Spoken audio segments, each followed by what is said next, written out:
Hello again. My name is Cadis Brooks. This is another week of the weekly briefers where I give basic overviews on policy, financial, and political, economic, international relations, that sort of thing, business. Um, so this week, I'll just get my list here. This week, we have a few things to talk about.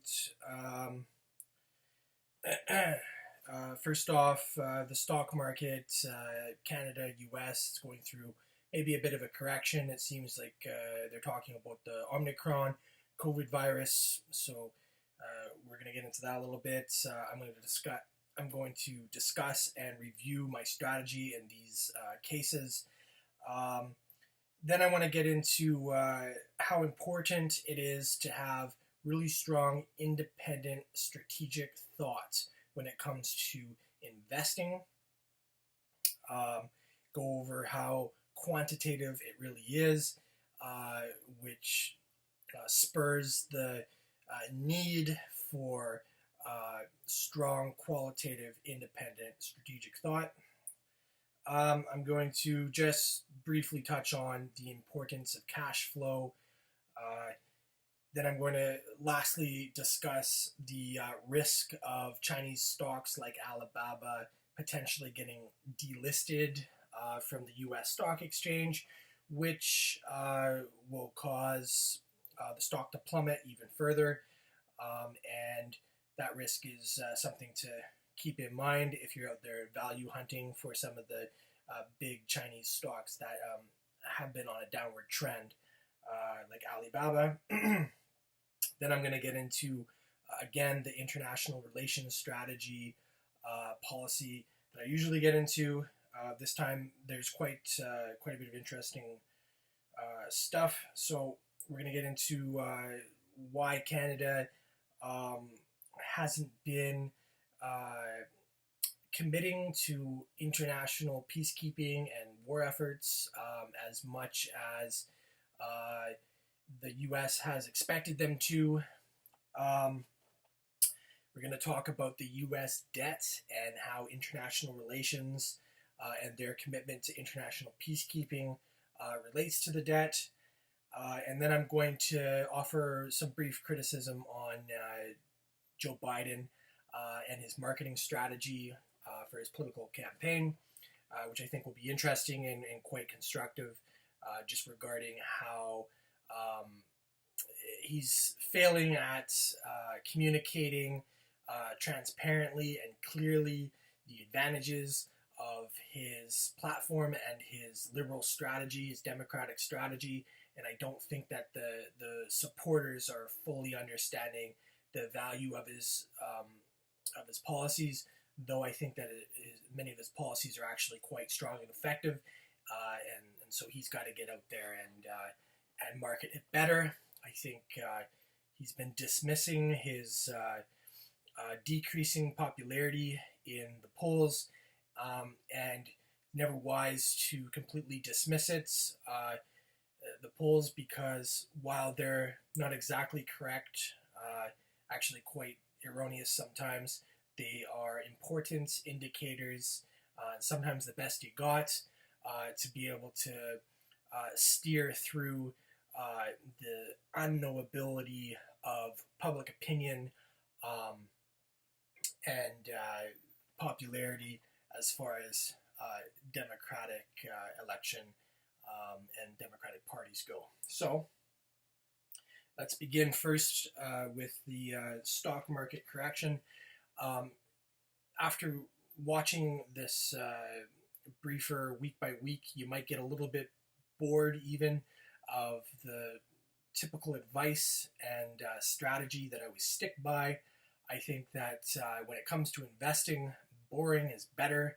It's never good to be on the edge of your seat like we were with the oil cyclicals when I was quite eager to get the Suncor advice and strategy out there, and oil in general. I think that that's difficult. that makes finance way too stressful. One important thing to understand when you're doing finance and when you're doing stock market strategy is to check your levels of stress when you're dealing with the kind of stuff, because if it's too stressful, that's a clear indicator that you're not doing it right. You need to slow down. You need to figure out something that's safer for you and your health, because not only is your health always going to be good in itself, it's also going to be absolutely top priority when it comes to stock market decision making. You got to be at your top health, so that you don't panic when you really shouldn't be panicking, and so that you have that kind of intelligence to really steer through hard times, or make the top picks, or really just have the diligence and the efforts to do your math and get things correct. You don't want to be stressing out, and so nonetheless, I like it boring. I'm going to talk about the same stock market strategy that I have before. If there are minor corrections in the stock market, I'm not going to change anything. I'm not looking to bargain hunt. I'm not going to be selling at a loss. I'm sticking to long-term strategies, same stocks. Things could have 6 months of downward trend, and you're at a loss. Well, you haven't booked a loss, but you're down, and you still don't trade anything. You don't sell. You might potentially continue to buy the same stock because they get a bit cheaper, and you understand it's irrationally valued, as we talked about before. But in times of minor crises, I have to admit, when it comes to stock market media, they love throwing out inappropriate advice about where the stock market's going, little ups and little downs, fears of correction. Stock market strategy would be much easier if you didn't have these media corporations really sending out a lot of information that is dangerous. I mean, you need the media in some sense, because you got to use their information, good information about fundamentals of businesses and where the markets are heading. That's fine. But once they start giving out advice about, hey, it's time to sell, or the stocks are going to go down, or it's up a bit, so you should chase the ride, none of that stuff should ever enter or penetrate your mind. And you got to focus on long-term fundamentals and use the media for what it's good for. So the stocks right now, Omicron, supposedly it's a major problem. I mean, I know that the governments, they're going to want some of these major stocks like Walmart and Amazon, these kinds of things. They want them on sale in the sense that they want the price to go down a bit. They're going to buy some, or maybe they want real estate to go down a bit. So there's some media problems with some of these corporations wanting these stocks on sale because they think everything is overpriced, and they want to get into the major stocks at a lower price. So they're probably overblowing the Omicron COVID cases, like they have with other waves. I'm not going to get into my opinion about the COVID virus. I don't completely reject it, but obviously, there's some common sense into really looking at the statistics and saying, hey, maybe we should get some of the stuff verified. It's obviously not completely wrong, but there's some stuff here that needs to be verified, like many statistics and polls and so forth. But so that's the market strategy. Stick to your stocks. Don't sell randomly based on any ups and downs in the media. Whenever you're buying or selling a stock, you need to look at the full rounded picture, all the fundamentals, the short term, medium term, and the long term. You got to look at the history. I mean, you were buying and selling businesses, right? You wouldn't just look into the classifieds and find a $200,000 or $300,000 business and just jump in or jump out. You would do your homework, and these are life decisions, and I can't stand seeing people needing stockbrokers and stock advisors like I myself to just, it feels like I'm having to habituate some of these people, because you really got to drive it home every time. Don't make these foolish mistakes of selling and buying, and at random times, and the fears that the media spreads, whether they do it intentionally or just it's inadvertent from the consequences of what they're doing. But when a lot of the time people hire stockbrokers, actually one of the main jobs that the stockbroker even does is just keep them away from market fears and irrational investing, and keep them with strong habits. And it's sad to say that, but to be honest with you, as I said before, stock market investing should be a bit boring because it is driving home repetitive processes, looking at fundamentals. Not much is going to change, as one of the old philosophers has said. Not much has changed. We live, sleep, die, eat in the same way we always have, right? And the sun has been coming up every single day. It's not going to change, and that's the same thing with good stock market investing and business strategy. So I think that about does it for the stock market strategy right now. Unfortunately, there are going to be times that the stock market will go through a major correction or crash, and you're going to have big money in the stock market. You're going to be invested, but the thing is, you're never going to be able to predict a crash like that. So you're going to have to live with that, and you got to understand that with strong fundamentals, businesses can survive business cycles. You need good businesses that are defensive enough to be able to ride out crises no matter what happens. I mean, there's businesses that survived the Great Depression. Those are the kind of businesses that you want to invest into. So with strong defenses, that's why it's one of the four major characteristics is defensiveness, stalwart stocks. I mean, and so we're predicting ahead of time. We're prepared for anything. So, I mean, you probably didn't expect COVID to hit when it just crashed the whole market, and people, the governments were shutting down.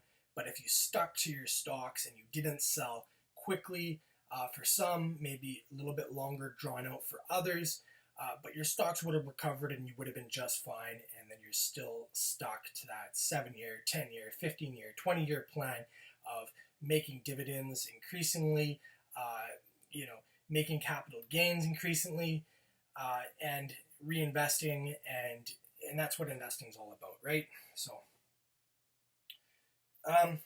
Now, I just want to talk about an interesting idea and an interesting way to explain stock market strategy. If you take a look at a chessboard, you'll notice how everything's black and white, everything's plain, very bland, there's no directions. If you haven't read and studied a chess book and learned from a chess instructor, you're going to be lost. You're even going to have some rules, obviously, with the chessboard, but it's so bland and so plain that it's like an open plains where there's nothing there to show you or instruct you. And unfortunately, there's no intelligence behind it then. You're not going to be able to direct really strong strategies when there's nothing there just giving you the advice and the information. So stock market strategy is very similar because you're just dealing with a whole range of quantities. You're looking at, I mean, yes, you get to see the green light go up when it goes up and the red light go down when it goes down. But other than that, you're looking at all of these numbers, and if you can barely understand what they're saying, it's a detriment, but it's very plain. And it's so quantitative. That's why there's a lot of quants in this kind of business, in the sense of people who are quantitative, as in numerically theorists. People go to school for numbers theory, and they're high mathematicians and that kind of thing. So that's quantitative, just numbers, basic quantities. But that's not strategy.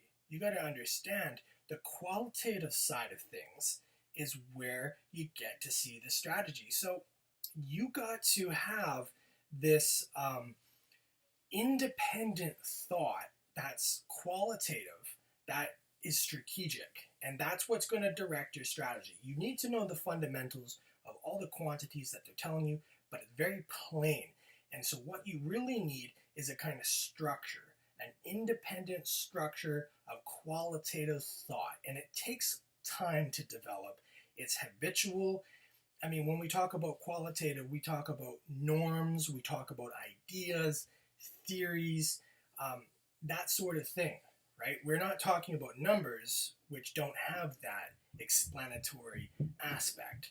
So you need to develop an independent thought, an independent structure for yourself, think for yourself, because the numbers, the quantities, the plainness, that bland stock market strategy, just like chess, isn't going to give you it. You need to have it yourself, or else you're going to be just going in there and you're going to be making arbitrary decisions. They're vain, they don't have a purpose, and they don't really matter one way or another because you don't have a strategy behind it. And I think the most important explication of this problem actually happens with the stock market corrections or this market media fear. Because if you don't have your own independent strategy, you're going to be falling for these qualitative aspects like fears with the market that they spread in the media, and you're going to go one way and the next, following it along, and you're not going to be able to verify it with your own beliefs, your own system, your own theory. So, and another problem is that you're going to contradict yourself, okay? Sometimes you're going to buy when the stock's going up because you might think it's got momentum. But then you're going to sell for no apparent reason. And other times when there's momentum, you're not going to buy because momentum's not really your theory. You were just following it the one time. The media said it was a good time. And instead you're going to sell.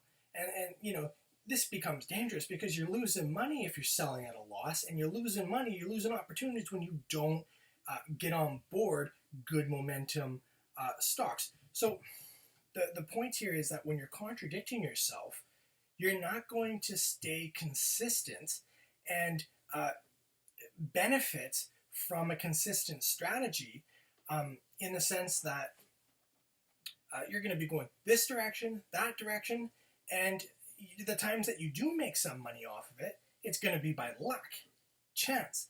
When you could stick to a consistent strategy that says, hey, when there's really good fundamentals behind a momentum stock, I'm going to buy it. Okay, if I'm in the market to buy businesses, buy investments, I'm going to go with high momentum with good fundamentals. And that's your strategy, and you're going to take dividends long run, and you're going to sell if the whole picture is a good idea to sell, okay? If it indicates a good idea to sell, okay? So now you're going to ride each momentum one, and sometimes it's going to be good, sometimes it's not. Sometimes it's going to be below expectations, but you're going to stay consistent. Reason being is because you've invested into these ideas of stock market strategy, and so the chances are, not even the chances, the reality is that when you put that kind of intelligence and effort into a strategy, you want to use it instead of this contradictory luck-based strategy that could really lead you usually into the red and you never get back in the stock market again. People lost their whole fortunes doing this. You want to go with your rational thought, which you put effort in, your education, your accounting, and so forth, and even the advice you've paid for, time you spent learning it. You go with that strategy, you see, and sometimes you might not do as well as you like. And that's what you got to live with because you're not going to predict the future 100%. Okay, but you're going to go with a consistent strategy and you're going to say, hey, I've got this independent thought. I do it the way I do it. I'm comfortable doing it that way. I can live with myself. I can sleep on a regular basis. You're not going to be on the edge of your seat making erratic decisions. And then you're going to hope, with good confidence that you're going to benefit from your strategy more than you will lose, okay? And just that built up over a long time, and you reinvest your earnings and your benefits, friend, you are going to get wealthy, okay? That's all you need to do. Don't have too high of expectations. We're just human. You go with your knowledgeable strategy, you stick to it, things don't go as well as you'd like. That doesn't mean you start updating on a regular basis. And the thing is, these guys, they're looking at their stocks every single day. Even good stock market advisors fall for this bad habit. They look at their stocks every day And because it's not going the way they want it to, and they have way too ambitious of a plan for the year, for their earnings or their gains, they start switching things. They start changing. They end up missing a couple of opportunities because they changed when they could have just stuck to their regular strategy. And it doesn't look good, okay? And I'm going to be honest with you, there's a whole lot of advisors that you could hire that they're going to be below average. You would do better just getting into a U.S. index fund or a Canadian index fund or some mutual fund. So you got to be careful here because, the stocks aren't going to teach you how to invest. You have to have independent thought. You're going to take a step back from all these numbers and the news and everything, and you're going to stick to your long-term strategy, okay? And I'm not saying you have to be, a high momentum fundamentals investor, as I was giving an example of. You could be different. You could just want to stick to lots of growth, whether or not it's discounted with low momentum or no momentum, or it's a bit overpriced, but you think that the momentum will keep picking up. There's many different strategies, or maybe you're just really defensive and you don't care about momentum as much. And you want to stick to your utilities and whatever it is. Stick to your strategy that you're knowledgeable about, and you're gonna stay consistent. And one thing that they always used to say in my political economy theory classes is that you build a state, you build a polis or a society upon strong foundations, consistency, constancy. Okay, this is the old Roman style of politics. They're very interested in industry as an ethic, but then also the results of industry, strong markets, that kind of thing. But one of the major virtues that they always emphasized was building upon constancy, strong foundations. That's why they were some of the best engineers and architects you could think about, even in places that would suffer from some of the worst floods, because they built upon strong foundations, consistency. And it's the same thing with stocks. You can get into really defensive, stable strategies where you're getting into banks and utilities, and you just build small upon small dividends and even small capital gains, and you pass it on to your children and so forth, but you build upon these strong foundations. You don't take risks, and just that, my friend, will be great wealth if you apply it to success. So we're not reinventing how to do strategy here. It's the same thing it's always been. Okay, importance of cash flow. Similar to earnings, it's a bit different. So you're going to see one of the financial statements that they give, the cash flow. I'm going to break it down really easy because, again, I like to make this stuff sound easy.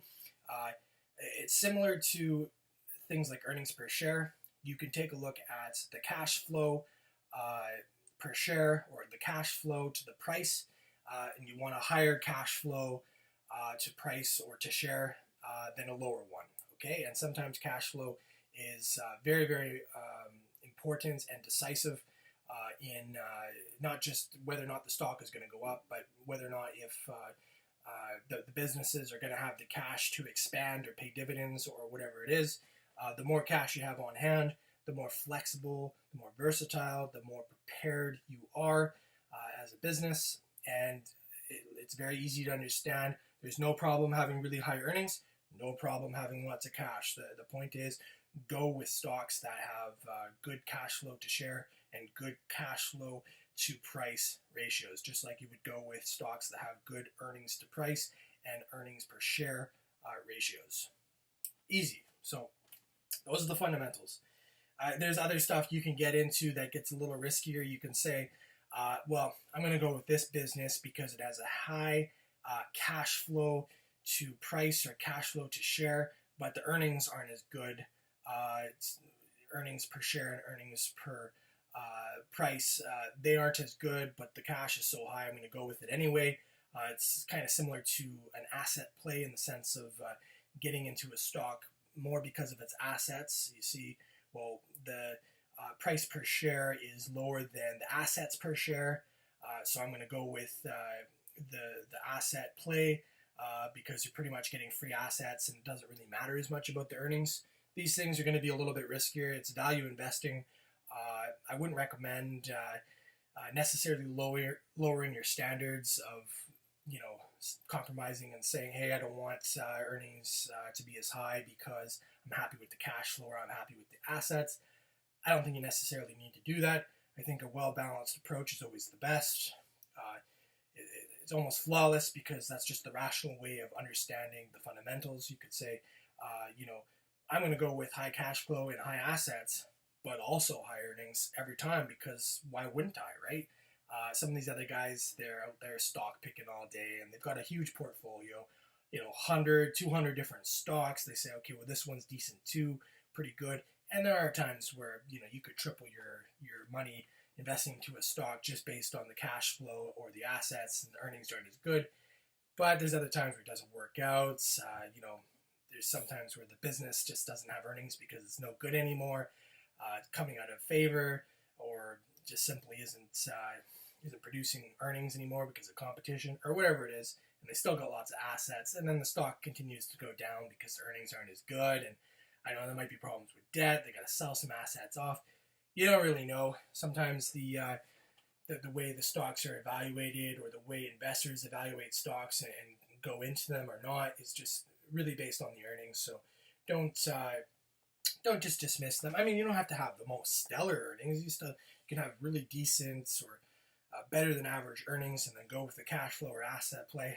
I mean, that's intelligent investing. But as I said, a well-rounded approach, all the fundamentals, pretty good. Maybe it leans in one way rather than another. You can say lots of really good cash flow or assets and the earnings are still above average. You make a story, right? You make a picture and you base your strategy on that. Okay, last point on investments for the week. And I know it does feel like I'm really just hammering home many of the same principles, really trying to drive those good habits of fundamentals investing into the viewers. It's not as hard as you make it sound.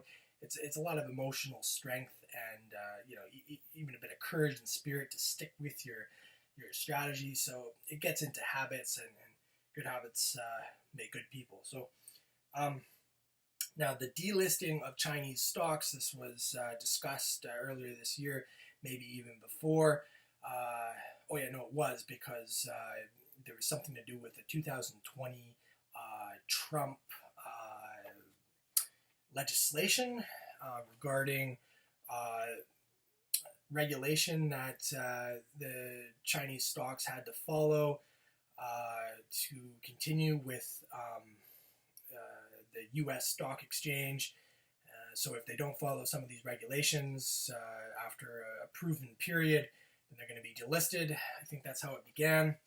I think China as well is pressuring some of these stocks to actually, some of their own stocks to get out of the U.S. stock exchange. I'm not exactly sure why they're doing that. Lots of different topics, tons and tons of information out there. Hard to get to every single piece of information, but I can tell you that if you're following some of these big Chinese stocks that look like value plays, again, it's going to be a bit risky. I would say quite a bit risky. And another factor is that they might delist. We don't know if they're going to follow these regulations. We don't know where the relations between China and the U.S. are going to go realistically. Like I said, they're two competing world powers, and we've never seen major, really big world powers just play, allies side by side and not compete. Many times they're going to compete one way or another. It's just a simple market strategy, market competition. So there's going to be ups and downs between those relations. We can say that, but on top of that, that delisting, we don't know where it's going to go. Very major factor. You could see the stock like Alibaba or one of these other Chinese stocks that might get delisted. We could see it just plummet. I know lots of guys, especially people that follow Munger and Warren Buffett, and I admittedly do to a great extent, but they love to buy in the weather of the storm. It's that old analogy called the perfect storm. You get in when things are worse, when people are fearing things, when there's these irrational fears that make stocks undervalued, right? Because the fears aren't based on anything. But I've analyzed many different aspects of Alibaba, and I just don't think that it would be a stock I would invest into, especially in any of the near future. It's shaky. There's too many different possibilities of what could happen. And I'm going to be honest with you, I don't think I'm that great of a fan of investing into China in general.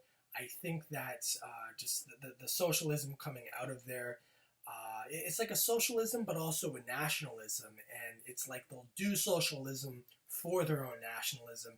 I just don't think they care enough about investors in any individual stock. And I think they're really, really interested in the whole economy, and they're wanting to reduce inequality between medium-sized businesses and big businesses. And so I think that you have to err on the side of caution for these businesses that are quite developed, like Alibaba is already quite big, to actually think that they're going to continue to go bigger and bigger and bigger, like you might expect in something like Visa or something like Walmart, or you know what I mean, where they don't have the regulation trying to prevent their growth. I just don't think that the regulatory environment is good in China for big businesses to become mega businesses, or mega businesses to become even bigger. China has obviously always been a very strong economy. It's been around much longer than the US or Canada, but at that rate, I think that you can't just get on something because you think it's taken off or anything like that. You have to look at the fundamentals and see what the government regulation is and their policy towards business growth. And I think it's one that's not favorable for stock market investing in the way of investing into single businesses and watching them grow. If I was ever to invest into China, I think it would be a better idea to actually buy one of the ETFs or index or something like that, mutual fund that incorporates medium and big sized businesses, lots of prospects, but then you're kind of investing into the whole economy as opposed to one specific business that, I mean, like the government and the people don't want a big business to become a monopoly, right? But if you're an individual investor and you buy a big business, hey man, you got no problem if it becomes a monopoly, because it's going to go up in price because it's going to become more powerful and make more money and so forth. So, and I'm not on the side of monopolies. I could get into a long political discourse about the problems of monopolies and how the political society is really a antithesis towards monopolies. But when you're investing, you're not controlling all these different political morals or political ethics and all this kind of stuff. And, you have to look at your upside or else you're investing to lose. So, if your company can't become a major world leader and own most of the market share, and it's already a really big company, there's not much space to grow. There's no utilitarian advantage in investing into it. So Alibaba, I'm not so certain about. It's obviously a bit undervalued, or even quite a bit undervalued if you just take a look at its history of earnings and so forth. But I think at this time, the speculative forces going around with that stock, it's too dangerous. On the last point, let's talk about international strategy. Like I said, IR, international policy, this kind of thing. So I just want to talk about one point that I find quite interesting.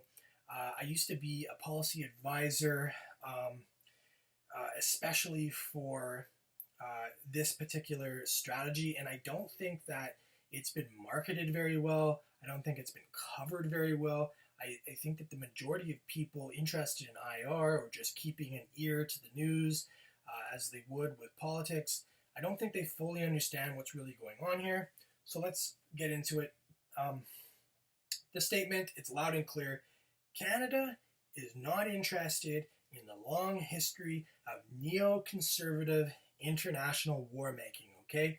I want to say that Canada used to join in with lots of missions decade after decade with the US, and it's led to too much in costs. It's led to international political goodwill being lost.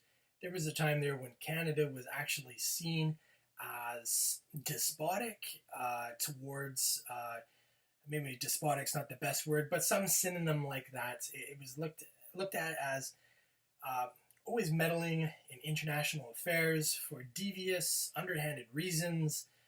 And it got this reputation with the U.S., and hey, the U.S. as well, probably quite a bit worse. It lost lots of goodwill with its international interference in many different economies. We can even say that a large part of terrorism actually came about because of their international interference. I mean, not just the racism.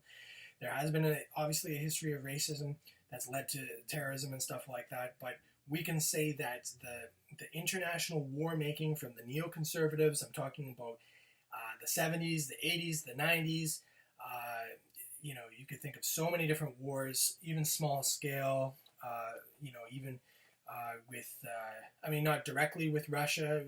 I mean, anybody knows about the Cold War knows that there was a series of small scale wars where, to be honest with you, many times over, Canada and the US and the Allies have been interfering with all these different nations, sometimes for good reasons when we really had to, really good peacekeeping, that kind of thing. And I still promote that, but we're not interested in an IR policy that is war-making. We're interested in Canada in diplomatic relations between countries to grow relationships and prosper trade and just peace in general. That's a good idea. You always want peace. You don't want to be a warmonger, that kind of thing. I am blaming the neoconservatives. Now remember, neoconservatism is not the same thing as conservative, Republican, in the sense of your Democratic parties, that kind of thing. It does relate, but neoconservative, I'm thinking of the international policy. It mixes liberalism and realism, but neoconservatism sees war as a way of making business. Neoconservatism is it's I don't really want to get into the tenets as much. If you're interested about that, you can read IR theory. But how it's been used by these various parties, from Democrats, from Republicans, from conservatives and liberals up in Canada, it's gotten into war making not for the right reasons, not for making diplomatic relations, not for ending major controversies or major atrocities, massacres and stuff like that. It's war for political gain. It's war for the wrong reason. It gives you too many reasons to go to war. And I have to say that it's one thing people don't really understand, why Canada is not coming forward as much with its international peacekeeping quotas for the UN and for NATO and for just overall UN international peacekeeping. It's not helping as much as it used to, because it doesn't see the reason of doing it. I've been an advisor for a very long time, and I don't think people understand that. People are saying that Canada isn't interested in this IR because we're too cheap or something like that. It's not the case. We got debt like anybody else. We got bills. We got expenses. We put a lot of money into our economy and so forth, and I think we always would in our military, in the international realm, if there was a good reason for this. And war is one of those things where it's not the same as everyday decisions and stuff like that. This is a matter of life and death. You can't just willy-nilly support military policies and you don't know the ends to these things. And I think that the U.S. has actually been influenced by Canada recently in not getting into as much international interference through war making. And the funny thing is that you got all these people down in the U.S. who love neoconservatism, whether they even know it or not. And I'm not blaming the Christians or old school university professors or old school Republican business owners and all this kind of stuff. But for some reason, they have this willy-nilly neoconservative favoritism towards getting into international relations, as if it was some show to put on for people, as if it was entertainment or just old custom. That's not the case. People's lives are at stake. There's been major bombings that these countries don't forget. The bombs that the U.S. have dropped in many of these places for no good reason. This is dangerous. I think that the U.S., the Democrats, have actually erred on the side of caution, a more realist fashion. I come from a realist school of IR. Although many of the critics that love neoconservatism wouldn't want me to use the word realism, they love that word. They are not realist in the sense of only going to war when you absolutely need it, not interfering with other states, and just keeping to just domestic matters unless there's good reason. And so we come from a very strong tradition of realism, and we don't think that it's important to put up military funds for no good reason. It's got to be justified, what we're doing. And in all honesty, Canada was never putting out that much in, expenses towards the military and international affairs. Never that much. Even reducing those costs hasn't been that great of a savings in any way. The U.S. has put up quite a bit more, much more. And, people call them international world leaders and stuff like that because of their long history of international peacekeeping. And in some part that's true, and in some part that's a good investment, what they've done with their money. But on the other hand, I think it's been a lot looser than you would expect, and there's tons of contradictions in U.S. foreign policy. Canada's not interested in that history anymore. It happened right about the time with Stephen Harper coming to the end of his reign, and Justin Trudeau has followed along with that good advice, that strong standard. And I think that it needs to be marketed to people, that we're not looking to get out of our duties in the international realm in any way, and that we're not doing it because, there's people with the conspiracy saying that we're not interested in aligning with the U.S. as much as we used to, or just silly things like that. That's not the reason why. Reason why is that strong realist perspective that we're not getting into war making for no reason. Got to be a really good reason, and we're not going to waste our money in the meantime. So, on the last part, I would like to say that the U.S. Has historically been in debt. I mean, I'm not going to get into the full debt discussion tonight, but I would say that their international war making and peacemaking and all that kind of stuff, it has led to a pretty great extent to debt, more debt than they need. It's not the most major expenses that they have, but it's an unnecessary expense at the rate they're going.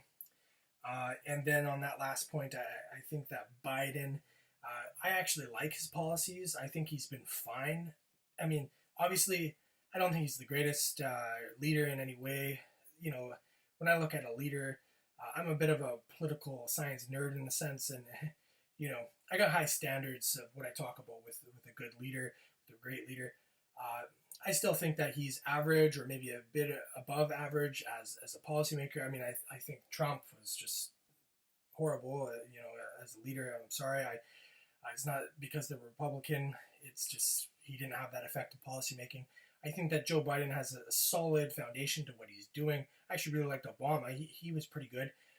But what Joe Biden really needs to do is actually take a look at his polls and stuff like that, and not take them in as knowledge or some great finding or anything like that, but take a look at them as valuable indicators of where he's going to be in the next election.